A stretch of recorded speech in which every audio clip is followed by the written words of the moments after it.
Bonjour à tous.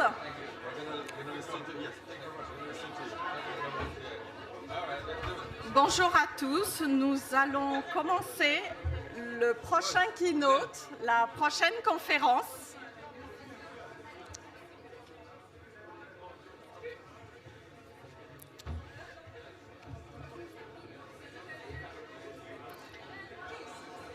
Chers tous, je me présente Sylvie Dalaudet, fondatrice dirigeante de Strategic Bridges, et nous accompagnons les dirigeants et les investisseurs dans tous les défis, dans tous les challenges de la croissance. Mais ce keynote est dédié aujourd'hui à Tion Nyang. Rêver, oser, réaliser et réussir. C'est absolument ce qui décrit Tion Nyang. Certains voient la réalité et se disent pourquoi. D'autres voient leurs rêves et se disent pourquoi pas.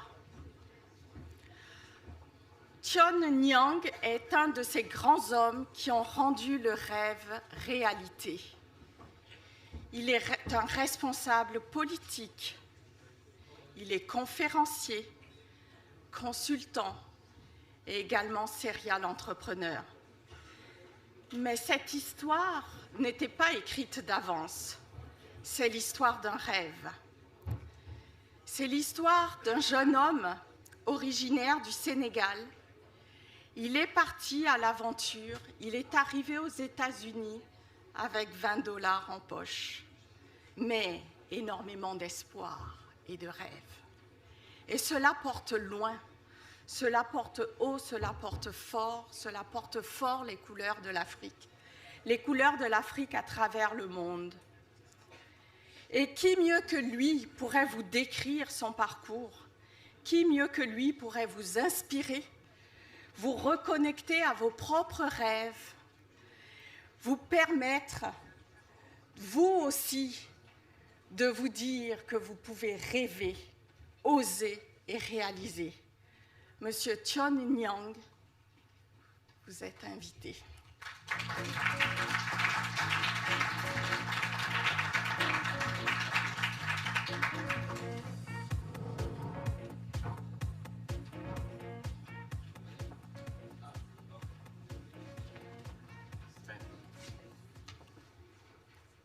Well, thank you so very much for having me Merci here. beaucoup de m'avoir I wanna take a invité. minute to Je voudrais prendre une minute ici pour thank remercier Pierre Gattaz Pierre de Tasse and the entire team ainsi que toute of the l'équipe MEDEF du MEDEF for having me here again because it's de m'avoir à it nouveau brings a lot of invité emotions, parce que pour moi c'est beaucoup but also d'émotions, it motivates me and gives me so much more mais cela me energy. donne également beaucoup de to see what I'm motivation et seeing here d'énergie que de voir You ce know, que a je few vois years ici ago, in aujourd'hui. Il y a 2013, quelques années, en 2013, The MEDEF invited me in le France MEDEF m'a invité ici en at the France summer program à leur SEC. programme d'été And there I gave à a speech. HEC. J'ai fait un And the discours speech I là-bas gave was et about le discours que j'ai how fait can we portait in sur France la façon dont on include more peut young people, en France minorities, inclure, intégrer plus de personnes venant des minorités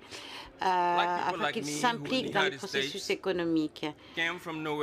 Beaucoup de gens comme moi aux États-Unis venaient donc de milieux qui n'avaient pas grand-chose, mais qui rêvaient à quoi ressemblerait le lendemain et à quoi ressemblerait l'avenir pour leur famille. Eh bien, M. Gattaz m'a donné la possibilité de toucher mes rêves, de réaliser mes rêves et de montrer que cela est possible, que je pouvais devenir qui je voulais dans ce pays. Et j'ai dit au MEDEF en France, eh bien, les jeunes garçons tels qu'Aminata, Youssa Kamara, comme Nina, eh bien, tous ceux-là ont aussi besoin d'une chance d'être inclus dans le processus politique et économique. Je suis allée au Canada et à Miami et j'ai trouvé beaucoup de jeunes Français qui ont terminé leur éducation ici et qui finissent dans ces pays et qui cherchent du travail et qui sont en situation illégale parce qu'ils ne pouvaient pas trouver de travail dans leur pays. Eh bien, aujourd'hui, 4 ans plus tard, lorsque je suis revenue en France et que je vois que cela se produit au MEDEF, où donc les portes étaient très difficiles à pousser pour quelqu'un comme moi pour le MEDEF, où des gens comme Moussa aident les gens à vraiment pousser la porte et créer leurs propres entreprises. Eh bien, moi, je voudrais dire merci beaucoup, M. Gatos, pour le travail que vous accomplissez, car il est essentiel. En effet, non seulement nous faisons la différence en France, mais c'est le cas pour le monde entier, parce qu'aujourd'hui, nous sommes interconnectés. On ne peut pas s'éloigner l'un de l'autre.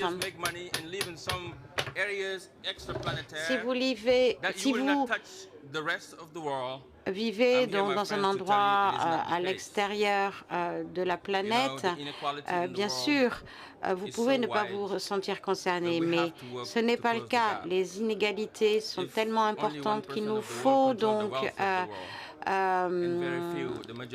diminuer ces égalités. 1% de la planète possède plus de 50% ou 90% ou 80% des ressources mondiales. Ce monde-là ne peut pas être stabilisé. Lorsque les gens se battent pour manger, comme Bob Marley l'a dit, quelqu'un qui a faim, c'est quelqu'un qui est en colère. Et ces gens, en fait, qui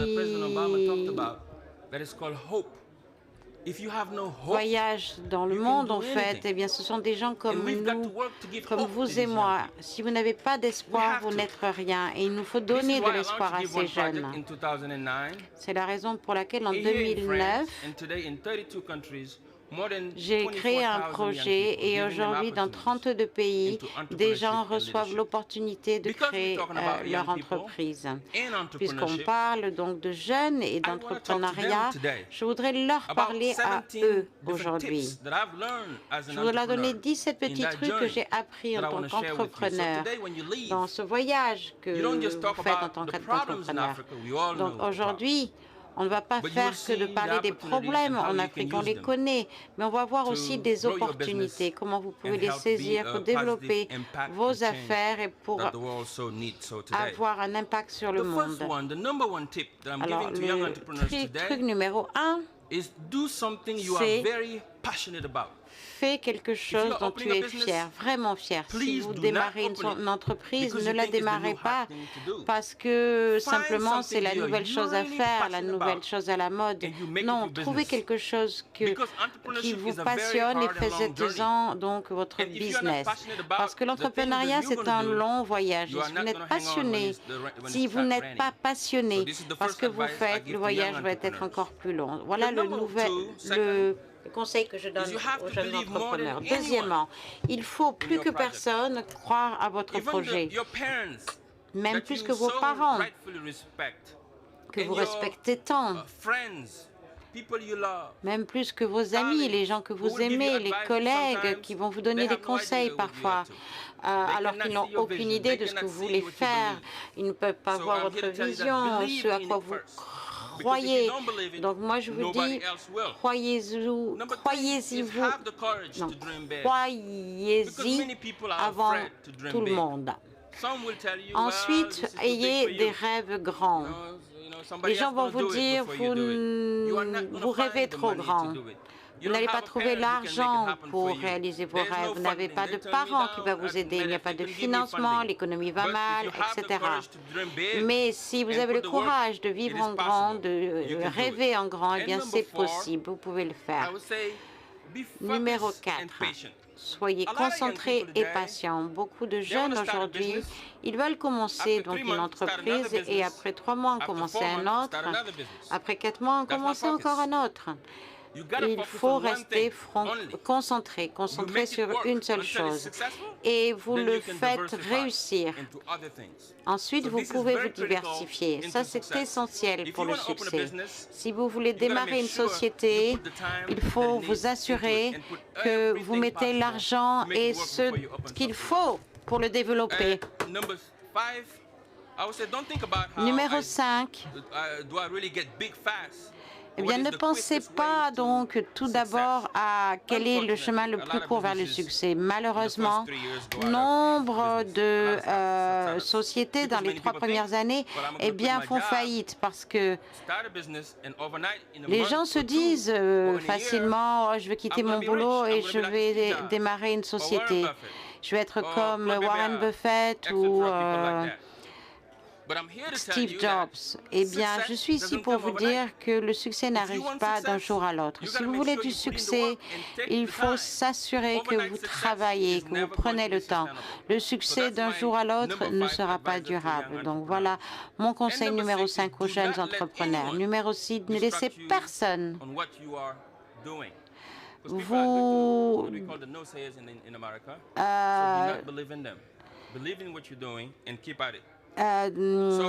ne laissez personne vous critiquer dans ce que vous faites.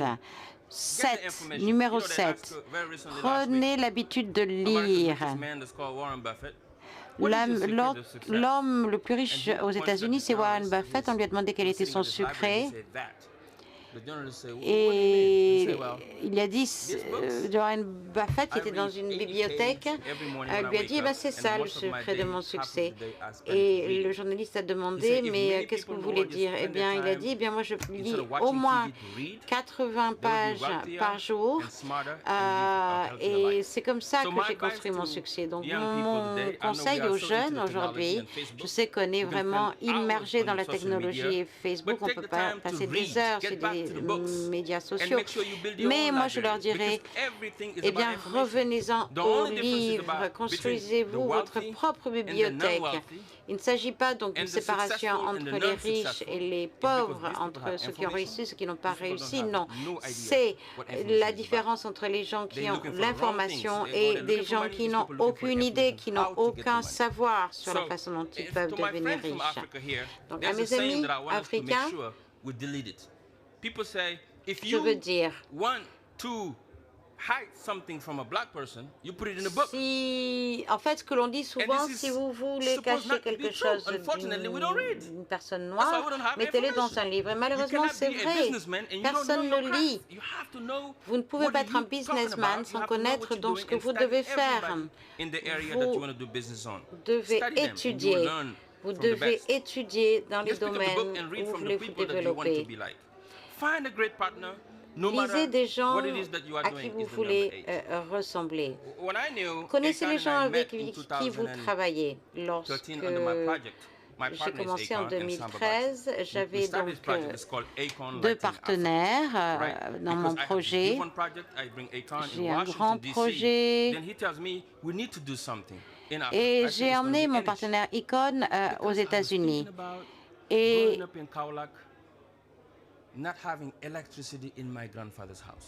donc moi, je pensais me développer à Kaolack sans avoir de l'électricité dans la maison de mon grand-père.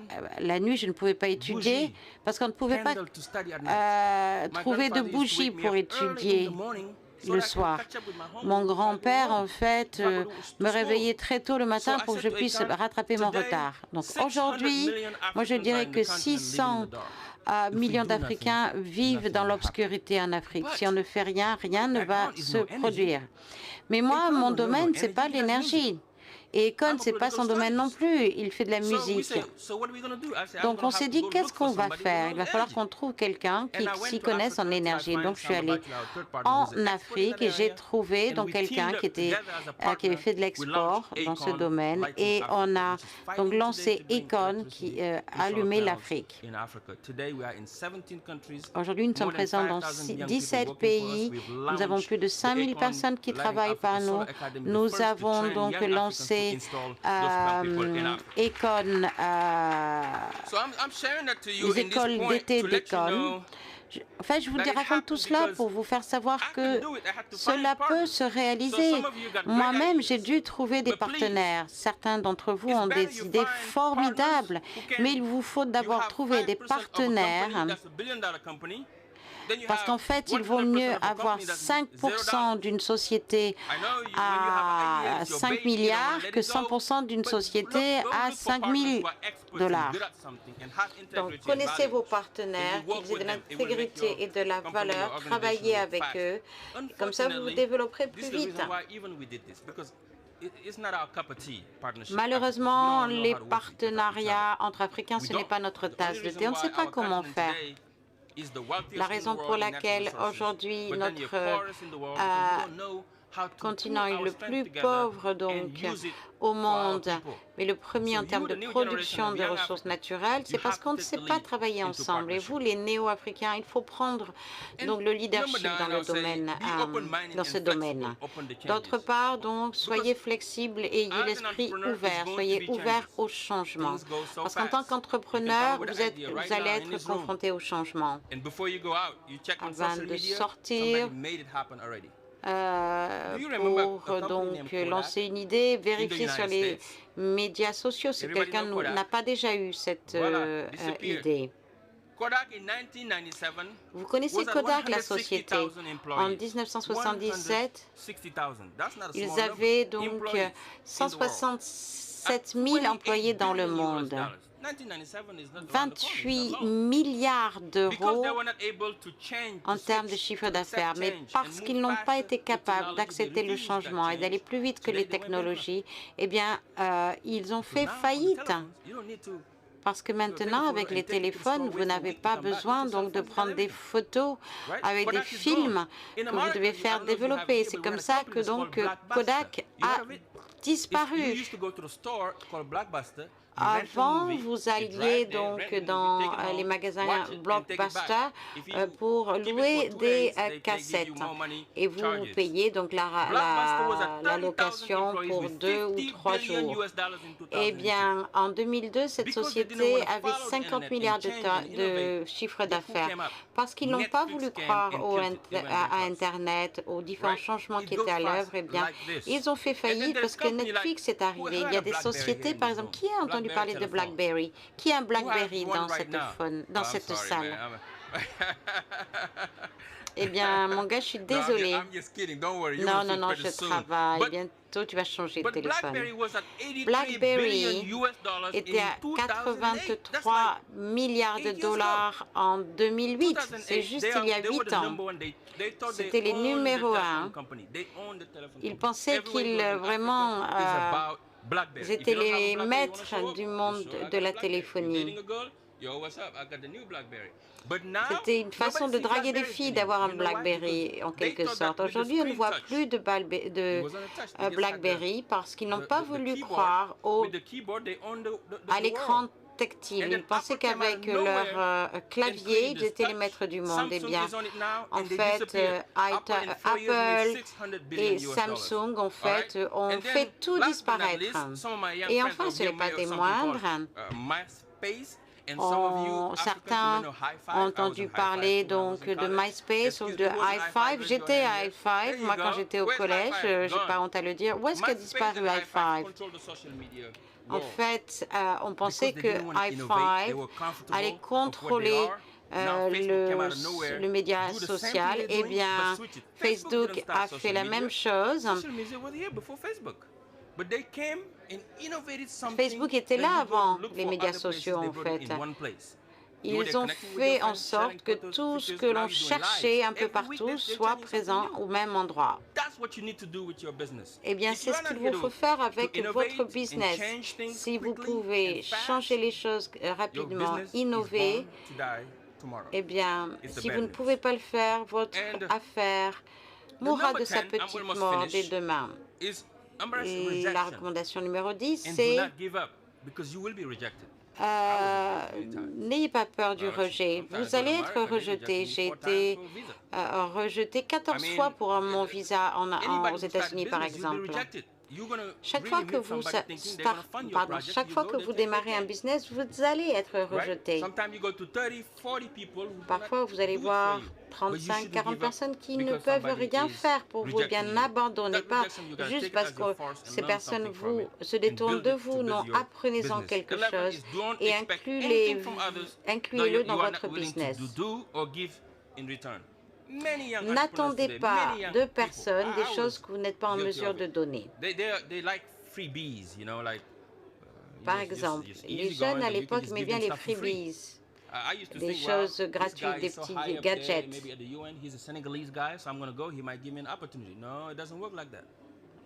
En fait, ne pensez pas que parce que cette personne est malien, il va vous aider à trouver un job. Non, mon conseil, c'est ne vous montrez pas aux gens sous le déguisement de ce que vous voulez. Montrez-vous aux gens avec l'habit de celui qui peut aider. Parce que les gens ne se soucieront seulement de vous s'ils ont quelque chose à gagner.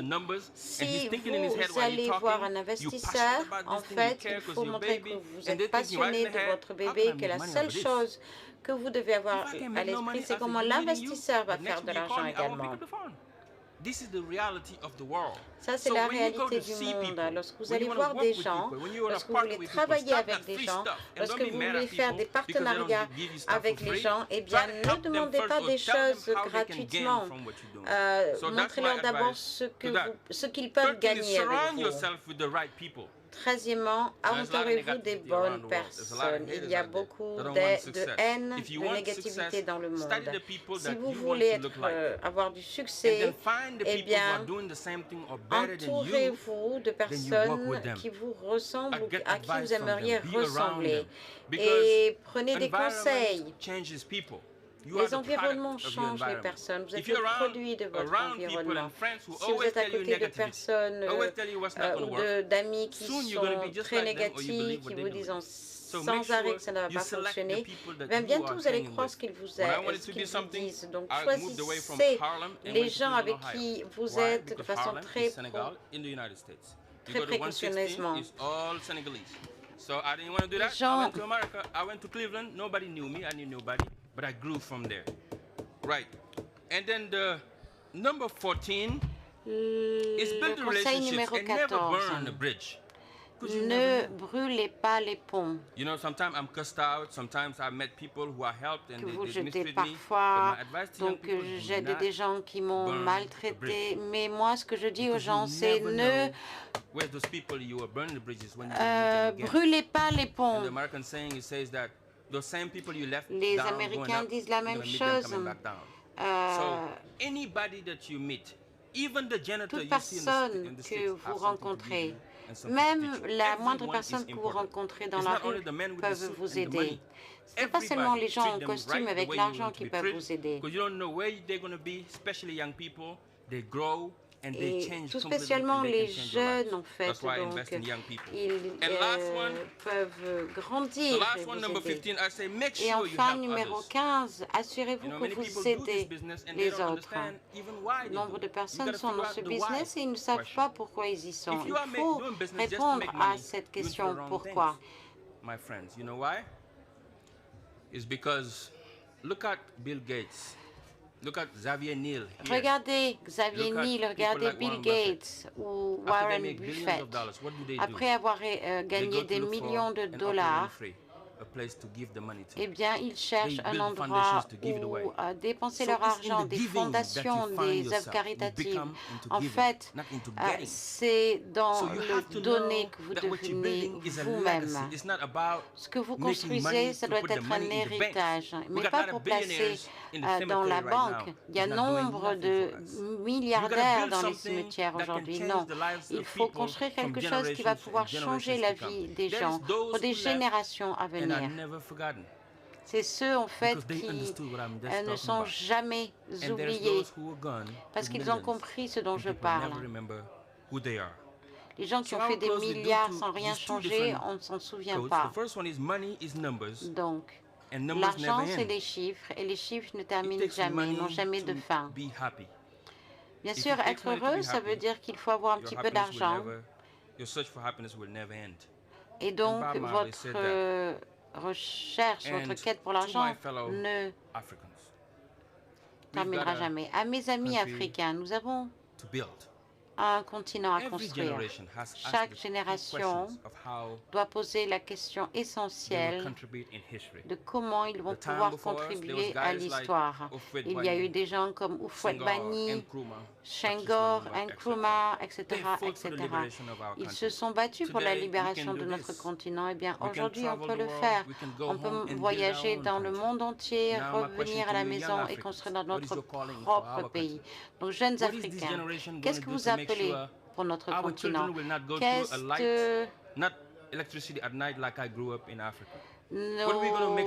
Cette jeune génération va faire pour s'assurer que plus un enfant ne passe donc la soirée sans électricité.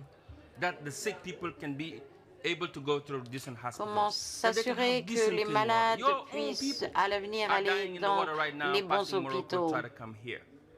Il y a des gens aujourd'hui qui essaient donc de passer par le Maroc pour venir ici.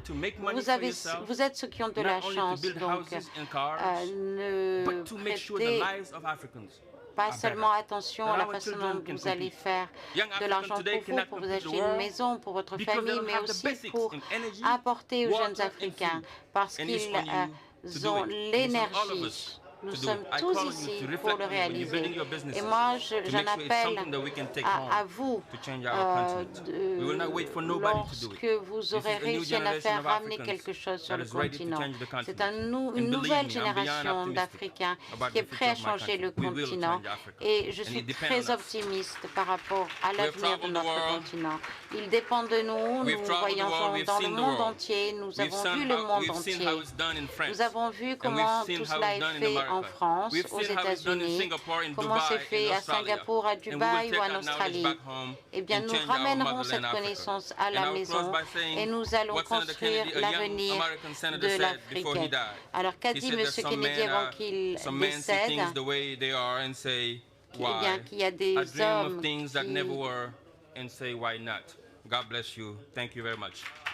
Il y a des hommes donc qui regardent leur âme et qui se disent pourquoi, et d'autres qui se disent pourquoi pas. Merci beaucoup pour donc ce discours très inspirant, pour nous avoir donc rappelé d'éléments clés de l'entrepreneuriat. C'est-à-dire, cela commence avec le cœur, cela commence avec une grande motivation, une conviction. Voilà la façon d'ajouter de la valeur à ce que nous aimons, à notre continent. Nous sommes des citoyens du monde, nous sommes cosmopolitains, tout spécialement ceux qui viennent de quelque part pour aller vivre ailleurs. Et qu'ils vivent longtemps, que l'on parle de la France, des États-Unis, du Royaume-Uni, de la Chine. Tout cela est un petit village. Merci beaucoup de nous avoir rappelé de ces messages essentiels.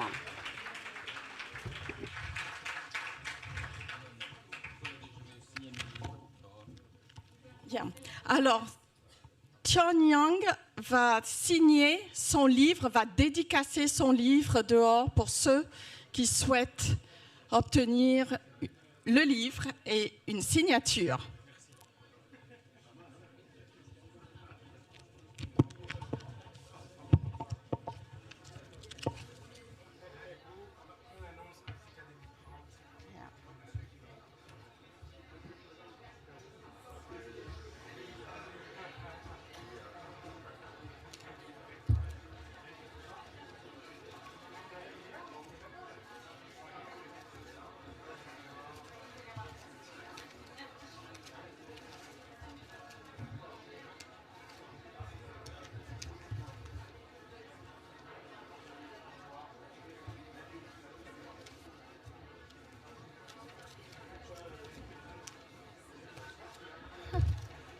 The guy took my paper.